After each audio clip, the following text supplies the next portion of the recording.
You ask Tiger to solve. This deals with linear equations with one unknown. The final result is x equals 2. Let's solve it step by step. Group all x terms on the left side of the equation. Subtract 2x from both sides.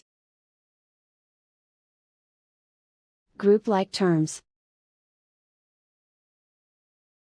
Simplify the arithmetic.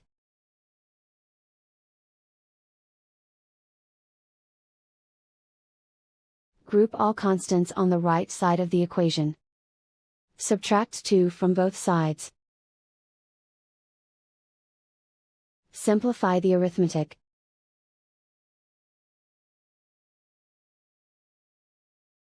Convert the x into a positive number. Multiply both sides by -1.